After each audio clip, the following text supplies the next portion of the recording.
Anything. No, no, sure. Okay. So my mom had a really important part of my life when I was young, Okay. and when she was sick, and then she fought cancer for like 5 years. So I spent a lot of time with her. I Okay. missed some school, which I have no regrets because I Okay. got to spend time with her.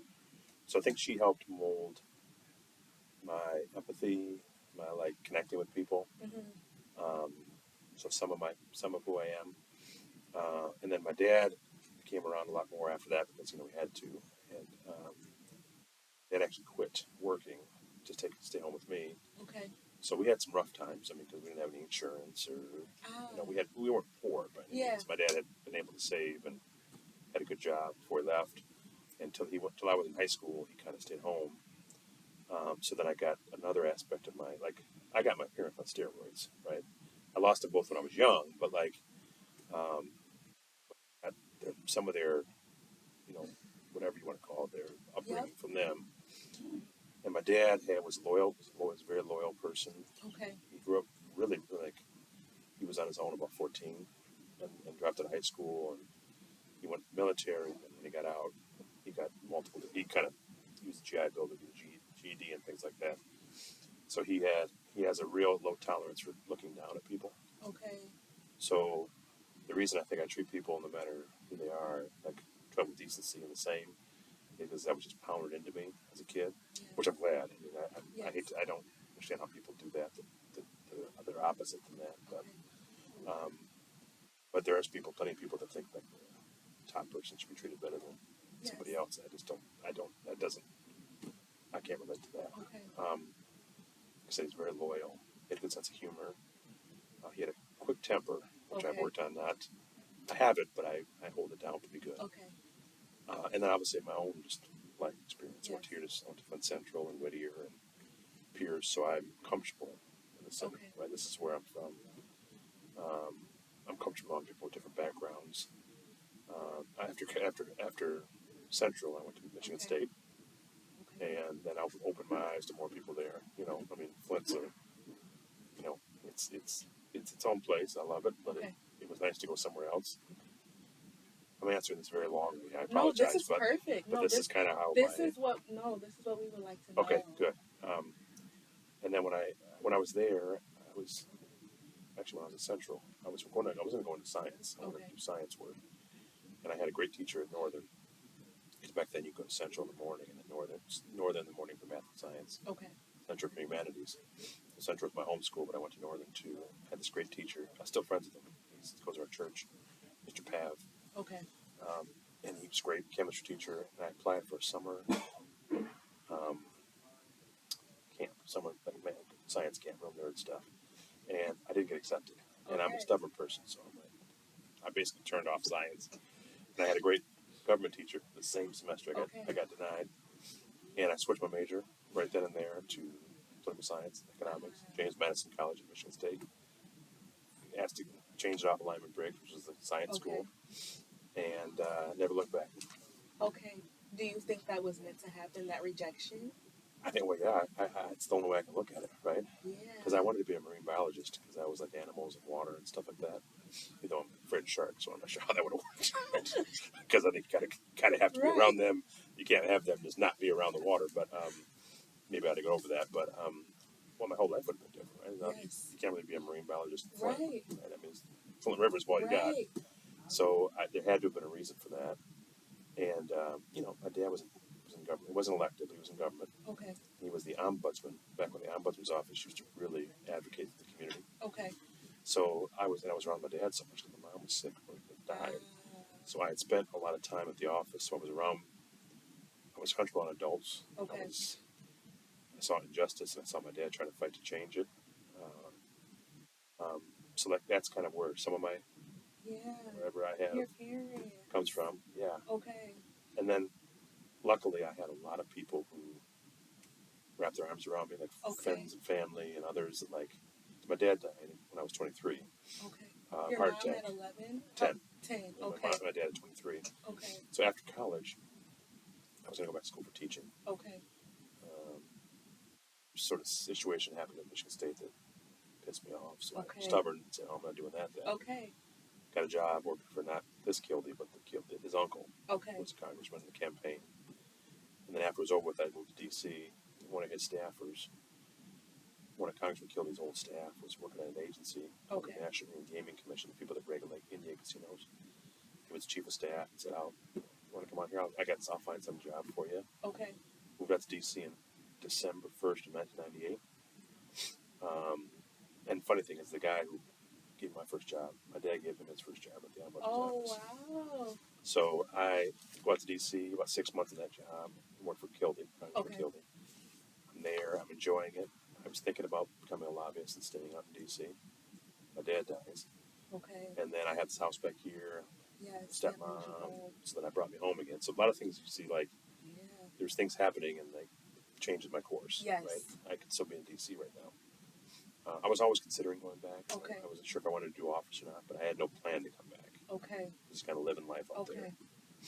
And then I came back and I worked in the congressman's district office here in Flint. Okay. So like dealing with like you have an issue with Social Security or something like that, we'd help you with that. Did that for about 9 months, and then decided to go back to school for teaching. Okay. Went back to Michigan State again.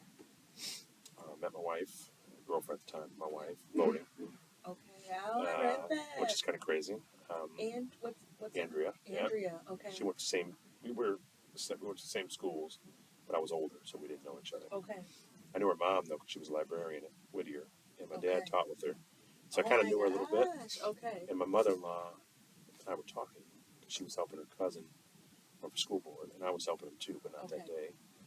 So she was stalling to have me stay. I found this out later. So because she knew her daughter was coming to vote. We met a couple more times. Then we started dating after that. Okay. And then we got married a couple years later. And then failed campaign. I ran for state rep the first time. Okay. Yeah, sorry. So, no, you're good. I have some questions. Mm-hmm.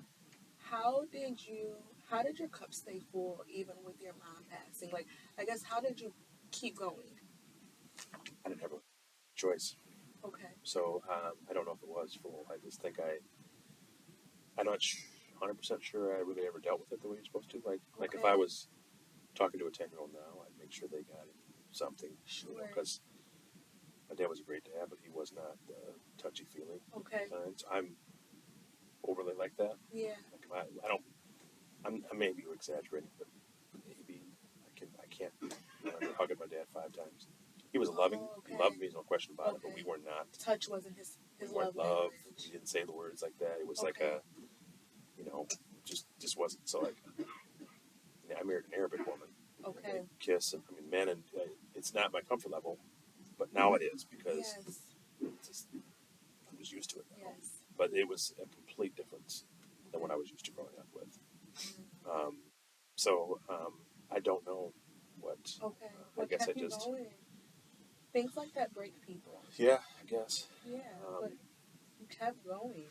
And the more I read about you, you kept going and kept going and just kept going. Like you never really slowed down.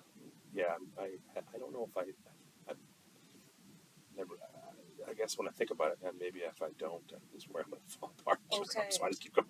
Okay, Just keep doing. I don't know. I mean, okay. I don't think. I think I'm at the point now where I'm not. Okay.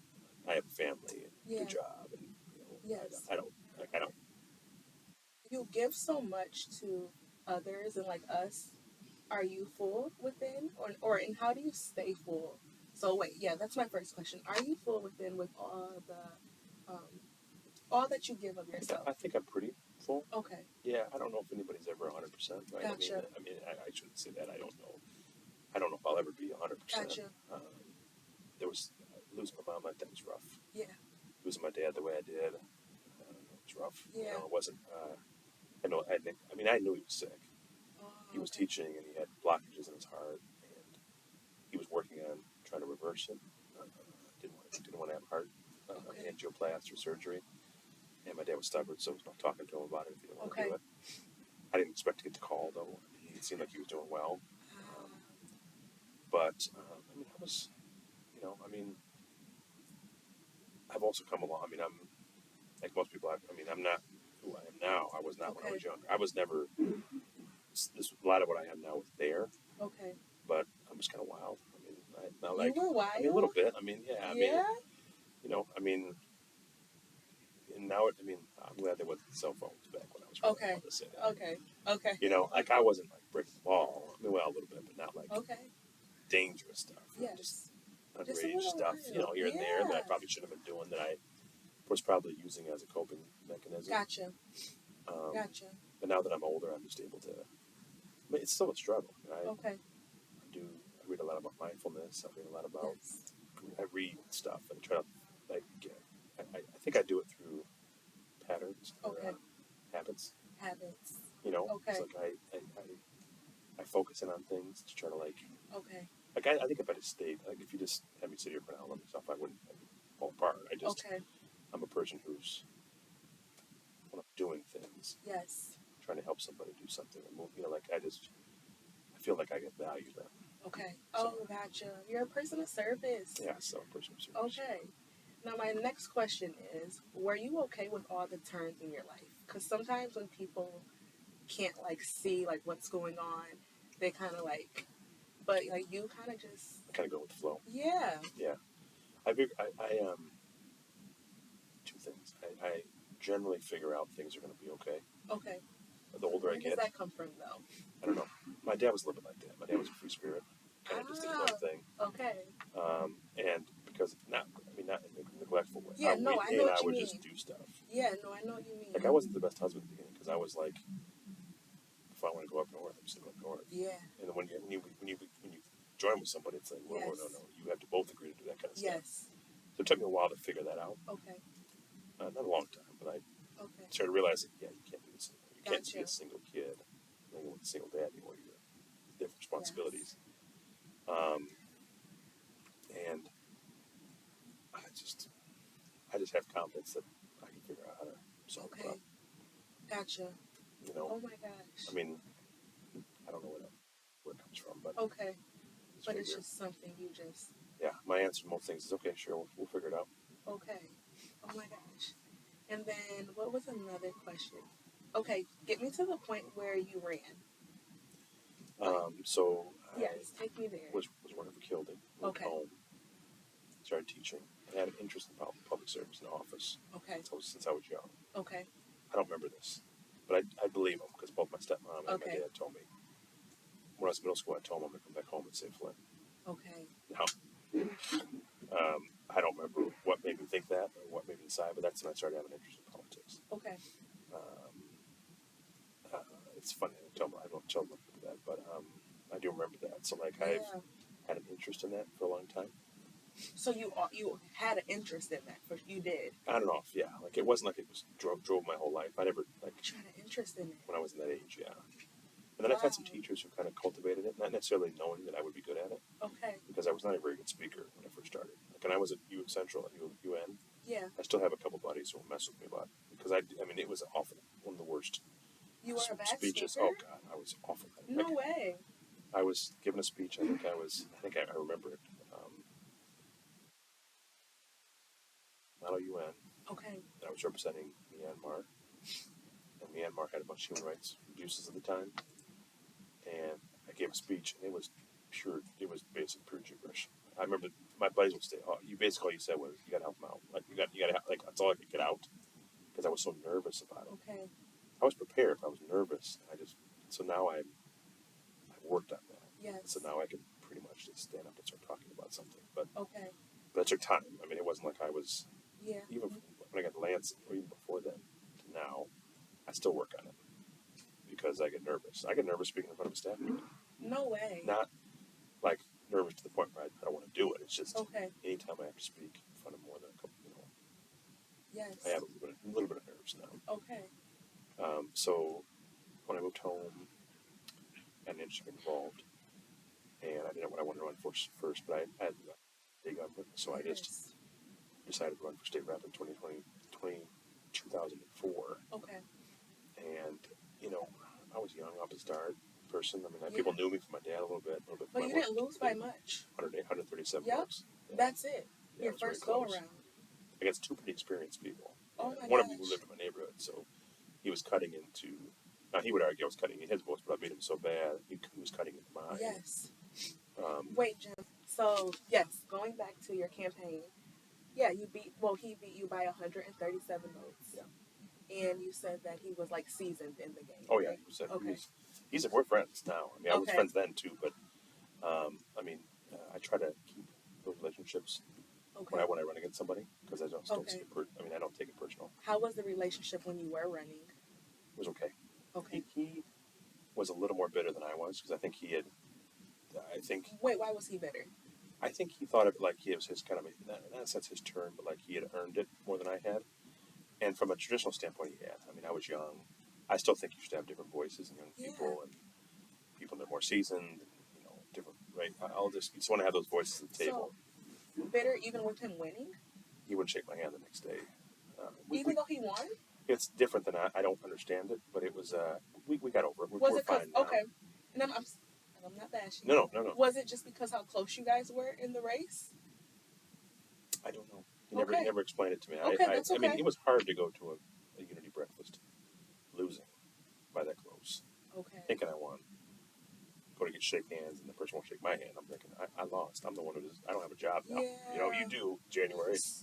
So how was that loss for you? It was tough, but it was another one where there's no question it was the best thing ever happened. Okay, because I read that too, and I highlighted. Yeah. This is what you said.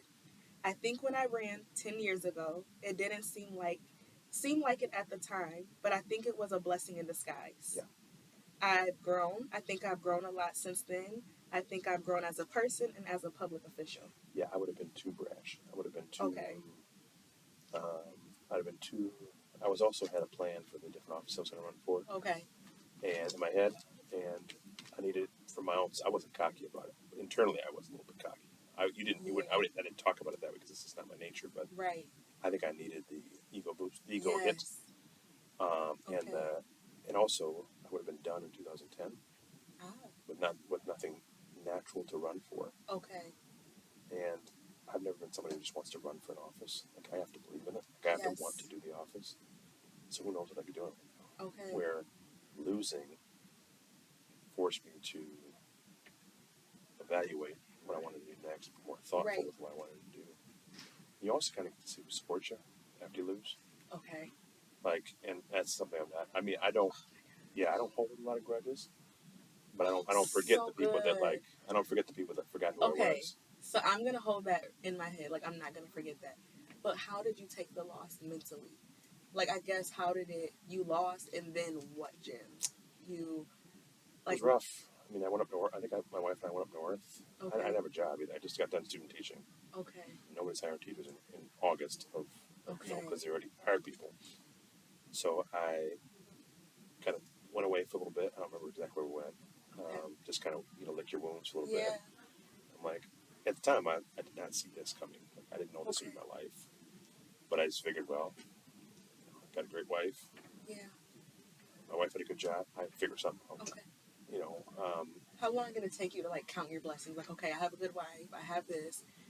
It took a few days. Yeah, it took me a little bit to and each, it took more. I mean, as time would go on, I cut more of them. Okay. And I got offered a job at United Way. With a friend of mine, Antoinette's, and he took it. There was two of us to do a after school program. It would have been fun. I didn't end up taking it. I took a job with, ironically, the guy who had my former job, the minority leader. Okay. In his office, same office that I had. Okay. And he just hired. I'll be honest. He just hired me because I didn't have a job. He endorsed me. I gained a lot of people's support. Yes. Over the campaign. I was a kid.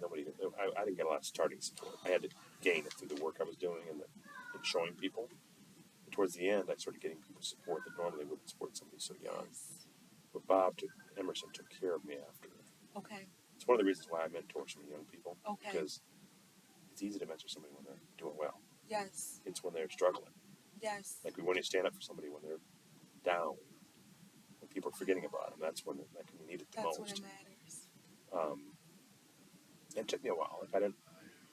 I'm not people. The way I mentor people now and help support people now isn't where I always was. Okay. I was selfish like a lot of politicians were. I mean, get elected first, then I'll help people. Okay. I don't think it was outwardly seen that way, but that's the way I'm looking back. Yeah. I wasn't as generous to people as I should have been. Okay. I'm gonna keep that one. Now going back to that and the people, you get to see who supports you and who doesn't support you. what was that journey like? That was tough, because there were some people who you kind of turn your back on you, Okay. and then some stood up for you, like, oh, okay, that surprised me. And I remember those So folks. it was a surprise you losing that one? No, it was more surprise of I thought I was going to win. Ah. My polling had me slightly beating him. Okay. And in election night, I was news reports had me winning. Yes. I had somebody at the county who was they were counting the votes, and they like, you're not going to win. And I had to like sit in an election party knowing I'm not going to win, but it looks like I'm going to win. Did you show that, or how did you handle that? Because then it appears that you're about to win. Yeah. But you get that info that no. I just. Did you keep it to yourself? Did you share? No, I had to share. I had to tell the audience I'm not going to win. Okay. And they're like, "Oh yeah, you are." I'm like, "No, I know I'm not going to win. Like okay. I know the votes now. I'm not going to win. There's nothing I can do." Okay. And 137 votes doesn't sound like much, but there's not that much mistakes in voting. They're just the machines are that good. They don't make it is. It's not that much human error. Jim, that's really so close. I mean, I guess from my perspective, like it's not like he blew you out the water. Oh no. That's where I got to in a couple weeks. I'm like, I wasn't supposed to be this close. Because that's so close. When I read that, I was like, 137 votes. That's it. Sometimes there is something to be said about losing bad. Because you don't have to work. Yeah. Like, I'm glad I lost by the way I did. Okay. But like, if you lose by 2,000 votes, you can't look back and say, "What if I'd done this?" No, that's like it wasn't for you. No, it wasn't meant to be. Okay. So I At what point did you acknowledge that? Like, I didn't win. I didn't lose by much. It took a couple weeks. Oh. I stopped thinking about like, what if I'd done this? What if I'd done that? Okay. I put my heart and soul into it. Okay. Oh, you did. I lost 40 pounds, knocking doors every day. I mean, I found out who really, and I had a lot of people come out and support me. Okay. And I realized I had a lot of support, both friends and family, and also in the community. Yes. I should do something with that. Well, how did you gain that support initially? Some of it was just relationships I built over the years. Okay. I try to keep relationships strong with people, and some I just want to knock on your door and talk to you. These people like me. Okay. Because I would just be this is who I am. I mean, like, you're wonderful at connecting with people. Well, thank you. I try to be genuine. Like, okay. This is who I am. You know. Well, how do you knock down that part of you? I think everyone has that like yin and yang part. Like it's that good part of you, but then there's a little like something in you that if you don't tame it, it can kind of like. Oh, for sure. You know, how do you? Your energy's really good, Jim. How do you like continue to like develop yourself the way you have? I have to take time by myself because the energy does wear on me. Okay. Yes. I fundamentally believe when I'm with people, I should share my. I try to do the energy I'm talking about. Okay. Especially at work or when I was in public service. Okay. There are times I just want to like. I'll go to the grocery store with like some hoop shorts on. In a hoodie. Yeah. Just doing everything. I mean, people. I'm not going to not talk to them, but I'm not giving off a vibe. I want to talk. Nope.